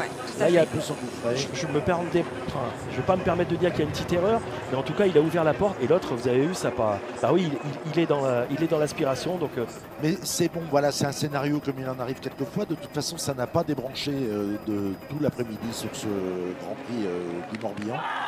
En tout cas, c'est cette équipe, on l'a pas vu de la journée. Ils avaient un coureur dans l'échappée matinale. puis ensuite, on les a pas vus. Ils n'ont pas eu à rouler à l'arrière. Et donc, ils ont eu toutes les forces en présence sur le final pour l'emmener dans les meilleures dispositions, ce coureur. Et non, c'est très bien joué de la part de cette équipe qui s'est fait très discrète, qui a laissé faire les autres équipes et qui vient s'imposer aujourd'hui. Parce qu'il y avait déjà eu le démarrage avant de Timo Willems. Ouais. Alors tiens, on va regarder. Là, il passe dans un trou de souris. Ah oui. Ah ouais, et puis là, la porte est ouverte, quoi. Ouais, et la porte s'ouvre et hop, le garçon s'engouffre. Viviani est deuxième. Et Mahoudo doit faire 6, me semble-t-il. Ouais. Alors c'était Théo Cotard, c'était pas Nono Ah oui, Mahoudo. exact. Non, c'est pas le même gabarit. Ouais. C'est pas du tout le même gabarit. C'était Théo Cotard qui est venu. Qui avait déjà affiché de belles qualités sprinter sur le Tour de Bretagne. Très bien, bravo à lui. Franchement, top 10 sur cette arrivée, c'est costaud. Ça se joue à rien, mais on voit l'effort du coureur belge sur la droite de votre écran. À qui j'ai l'impression que Brian ne regarde pas forcément à sa gauche. Il regarde évidemment Tesson, il regarde Viviani et Godon qui sont à sa droite. Et là, il profite véritablement de l'aspiration. C'est à ce moment-là on voit que le coureur va se décale, il plonge à la corde. Ouais. Et voilà, il coiffe tout le monde sur le fil. Viviani qui est déçu, vraiment. Alors victoire donc en direct sur France Bleu Brésil et sur France 3 Bretagne, victoire de Arne Marit qui est de Sport Vlaanderen Baloise. C'est une équipe qui est régulièrement présente évidemment sur les manches de Coupe de France. Il a 22 ans ce jeune coureur, donc c'est quand même très bien. Et puis pour vous dire simplement que on l'a peut-être pas, deuxième. On l'a peut-être pas retenu, mais il était 7e déjà de Paris Tour. Ouais. Voilà, donc c'est pas rien. 7e, ça prouve qu'il est en grande forme. Viviani est 3e. Jason Tesson, elle n'a pas démérité, 4e. Dorian Godon est encore dans le coup, 5e.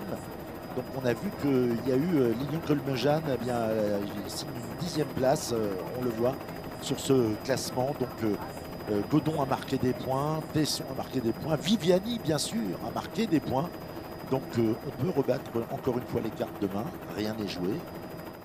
Rien n'est joué effectivement avant la dernière épreuve de cette Coupe de France 2021 qui se déroulera également en Bretagne puisqu'elle se déroulera sur les hauteurs de Châteaulin. Châteaulin qui a vu les plus grands du cyclisme international s'imposer.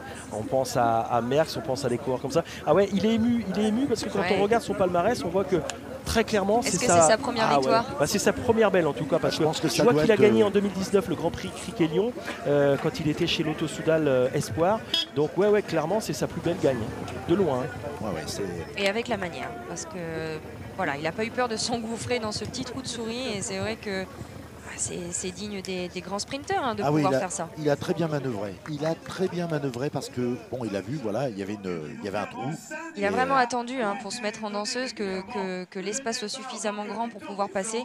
Il n'a pas pris de risque, donc il déboîte vraiment au tout dernier moment. Il fait 100 mètres de sprint, même pas. C'est un coureur qu'on a vu, Jean-Marc, au moins une fois sur le Tour de Bretagne.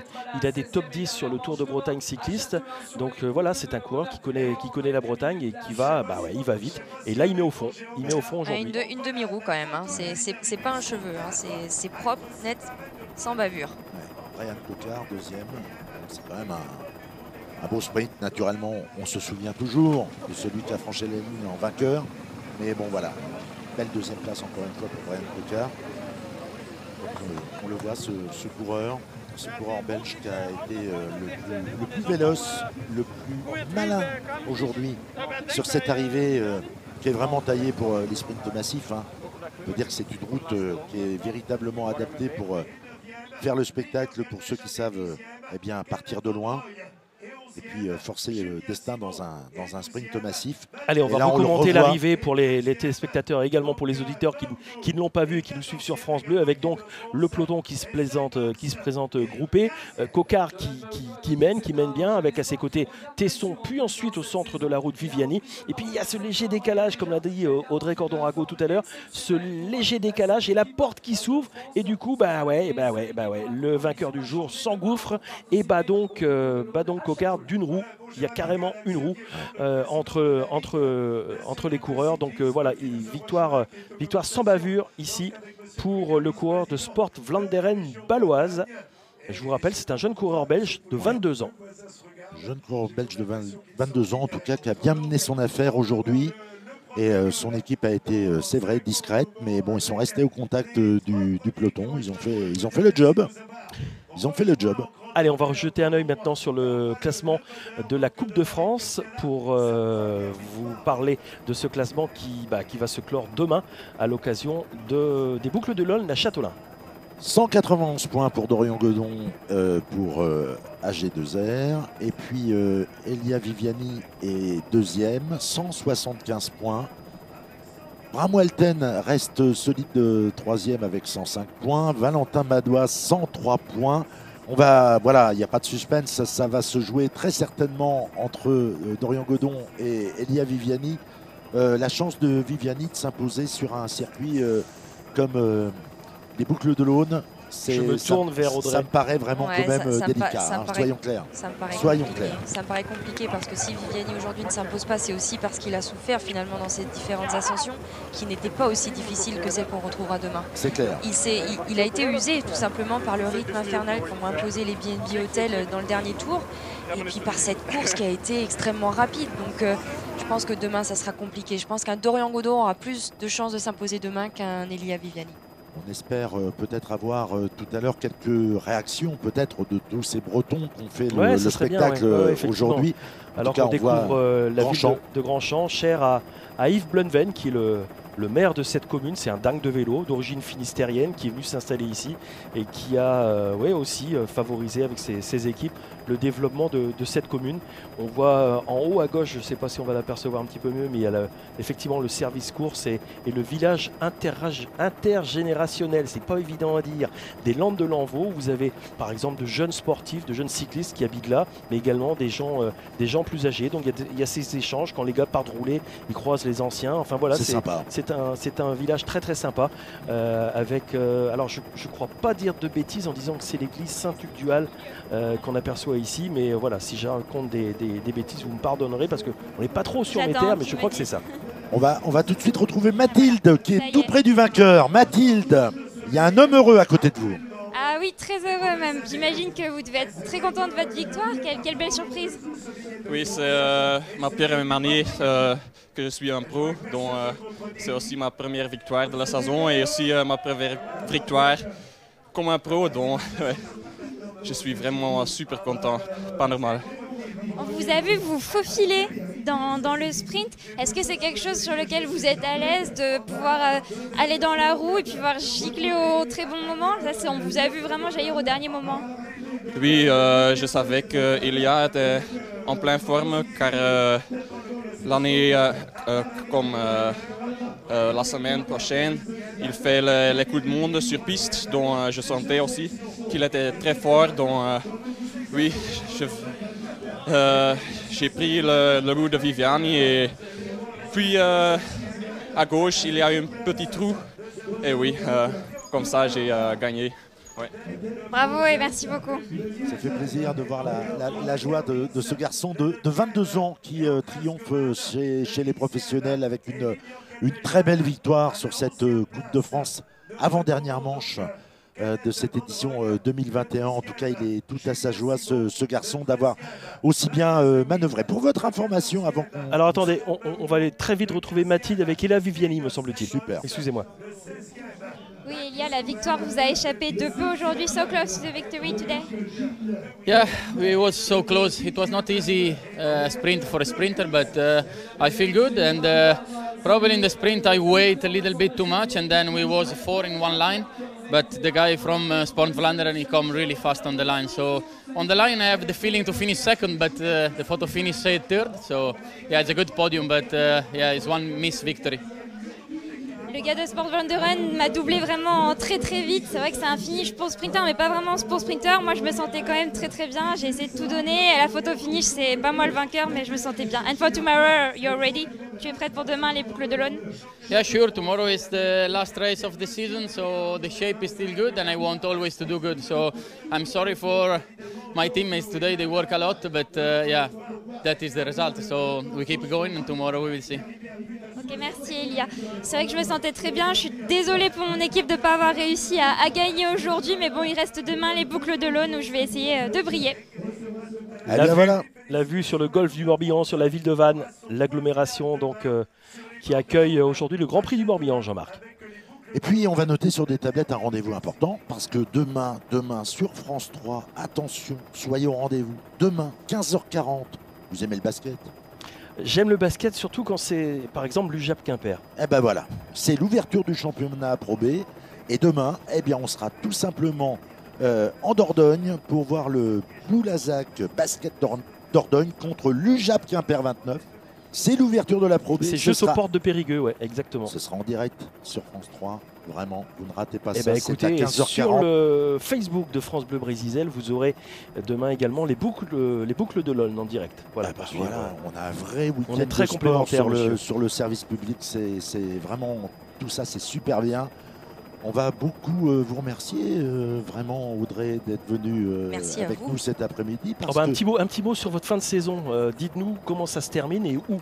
Parce qu'il y a encore des courses. Hein. Oui, il y a encore des courses. Ouais, ma dernière course se terminera donc, le week-end prochain avec le Drenthe Art. Course que j'avais gagnée il y a 2 ans de ça et qui n'avait pas eu lieu l'année dernière. Donc je remets mon titre en jeu sur cette course. Et puis la dernière manche du World Tour avec la Drenthe.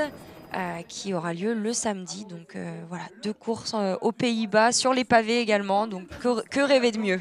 Le changement pour l'année prochaine, changement de maillot, changement d'équipe? Non, du tout. J'avais signé l'an dernier pour 2 ans. Donc je serai toujours aux côtés de Lizzie Deignan, Elisa Longo-Borghini et de la toute nouvelle championne du monde, Elisa Balsamo, au sein de la Trek Segafredo. Et des grands noms. Ouais, et puis elle n'oublie pas son maillot de consultante France Télévisions préférée des Bretons.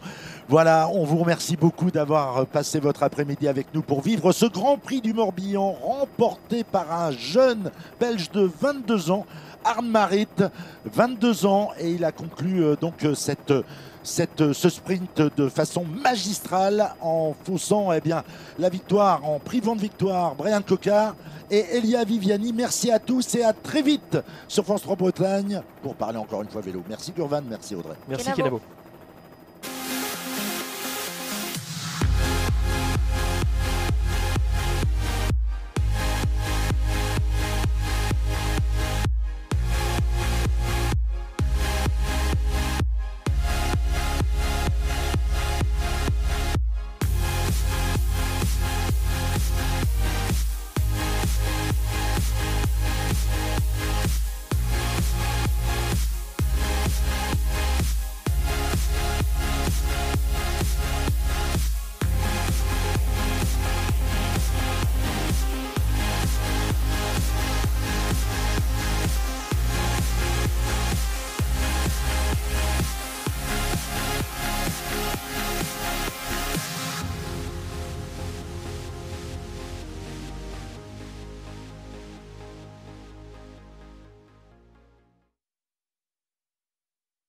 Place, le voilà, le sprinter italien, 5 fois vainqueur d'étape au Giro, 3 fois vainqueur d'étape à la Vuelta et vainqueur d'étape également sur les routes du Tour. Il est à la 3e place et il est récompensé, mon cher Antoine, par Pierre Franouillac, directeur de l'agence de Saint-Amé du Crédit Agricole. Voilà, c'est la force du vélo d'amener dans les localités des champions du monde et des champions olympiques. Je crois qu'on peut l'applaudir plus fort encore. Elia Viviani, champion olympique, multiple champion d'Europe, à la 2e place de l'épreuve. Lui aussi a été médaillé olympique, médaille d'argent l'omnium, champion du monde de l'américaine, champion d'Europe, 2 fois 4e au maillot vert sur les routes du Tour de France. Il a gagné au Tour de Belgique aux 4 jours de Dunkerque et est à nouveau 2e aujourd'hui. L'ovation à Brian Coquard, le croix de l'équipe BNP Hotel KTM qui rejoint le podium. Vous pouvez l'applaudir très très fort, Brian Coquard. Voilà, les sprinters se congratulent et il va être récompensé par Emmanuel Durand, directeur régional de la Sor. Et les fleurs sont offertes par Groupama. Merci à Groupama pour les fleurs qui se voient fleurir les lauréats du jour. Voilà, donc la Sor qui va récompenser donc Brian Coquard. au championnat de France. Il terminait deuxième. Aujourd'hui, deuxième également. Il collectionne les belles performances. Il sera demain donc à Châtelet pour la dernière manche. Lui aussi a été champion du monde, vice-champion olympique, et est allé gagner des étapes au Tour de Belgique. Bravo donc à l'homme venu de Savenay, Brian Cocard, pour le compte de l'équipe BNP Hotel KTM. Et à la première place, nous accueillons un jeune coureur donc, qui nous vient de Belgique. Il a 22 ans, il vient de Saint-Nicolas. Arnaud Marit qui va rejoindre le podium. Le voilà, c'est sa première victoire dans le peloton professionnel. Arnaud Marit, félicité. On dit souvent, dis-moi devant qui tu gagnes, et je te dirai ce que vaut ta victoire. Il gagne devant Brian Cocard et Elia Viviani. Indéniablement, c'est une victoire qui donne un appel d'autres, et il est félicité par Madame Marie-Jo Le Breton, vice-présidente chargée des sports au conseil départemental du Morbihan. Voilà, donc Arnaud Marit, vous savez, une première victoire, c'est quelque chose qui compte. Alors je crois que pour le jeune vainqueur de 22 ans, on peut lever les mains et lui réserver une formidable ovation. Première victoire dans le peloton professionnel pour le camp de l'équipe sport Blanc de Rennes baloise. Brian Cocard à la deuxième place. Elia Viviani, troisième. Arnaud doit se dire quel podium pour une première victoire. Être entouré donc d'un champion olympique, d'un ancien champion du monde. On imagine le bonheur qu'est le sien. Et j'imagine là-bas, de l'autre côté, en Belgique, eh bien le bonheur donc de Walter Plancart, qui est le manager général de l'équipe. Il est originaire de Saint-Nicolas, qui accueillait, n'est-ce pas, Philippe Rameau, Fred Adon, régulièrement le départ du Tour des Flandres. Sa localité, et celle où le Tour des Flandres prenait son départ. On va continuer maintenant, mon cher Antoine, avec... Eh bien, dans quelques instants, on attend toujours, hein, dans les plus brefs délais, Jean-Louis Launay qui va nous rejoindre. Je le vois, Jean-Louis. Il est là, et bien on va l'accueillir, on va enchaîner effectivement avec le classement le plus combatif de l'épreuve du jour. Jean-Louis Launay qui monte sur le podium avec vos applaudissements, s'il vous plaît. Voilà, Jean-Louis Denis, donc le vainqueur du Tour de Bretagne, qui est allé chercher de belles victoires et qui est félicité par... qui va être récompensé par Harmonie Mutuelle avec monsieur Alban Rocher, un délégué d'Harmonie Mutuelle dans le Morbihan. Voilà, Alban Rocher, donc pour Harmonie Mutuelle, récompense à croire que vous avez vu durant une semaine sur les routes du Tour de Bretagne. Il a gagné également la Ronde Mayonnaise, Manche-Océan, a gagné le Pinelli, sûrement l'un des tout meilleurs amateurs français. Je crois qu'on peut l'applaudir encore très fort. Jean-Louis Denis sur les devants du podium. Voilà, Jean-Louis sourit et prend photo. Voilà, donc Jean-Louis Denis sur le podium protocolaire. Bravo donc au croire qu'a porté très haut le maillot de l'équipe de France. Et on lui souhaite une bonne année 2022. Je te pose une question, Jean-Louis, parce que je suis obligé de garder mon micro. Bah, qu'est-ce que tu veux, Covid oblige? Pro, pas pro 2022? Ah, il répond normand, peut-être pas que oui, peut-être pas que non. Donc on verra ça, on te le souhaite. En tous les cas, aujourd'hui encore, tu as crevé l'écran. Bravo, je crois qu'on peut l'applaudir très très fort. Bravo Jean-Louis.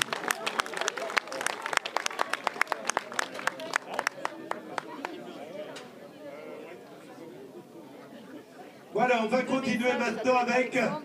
Eh bien, dans quelques instants, Léo Danès va nous rejoindre, hein, s'il est dans les parages. Mais avant, Daniel, on va faire le classement général provisoire de la Coupe de France. Voilà, et nous allons accueillir celui qui repartira demain avec 16 points d'avance sur Elia Viviani. Nous allons accueillir sur le podium, leader de la Coupe de France FDJ, Dorian Godon, qui va nous rejoindre. Le pandémie, voilà, vous pouvez l'applaudir très fort. Dorian Godon sur le podium.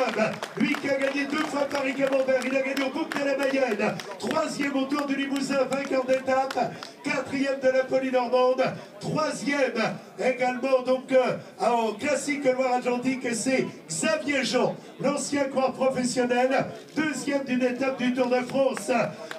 Donc derrière Yann Sepner est maintenant président de la Ligue nationale de cyclisme, qui récompense celui que l'on encourage pour demain. Allez, un tonnerre d'applaudissements à Dorian Godon, leader de la Coupe de France, 5e de l'épreuve d'aujourd'hui. Bravo Dorian, bonne chance demain.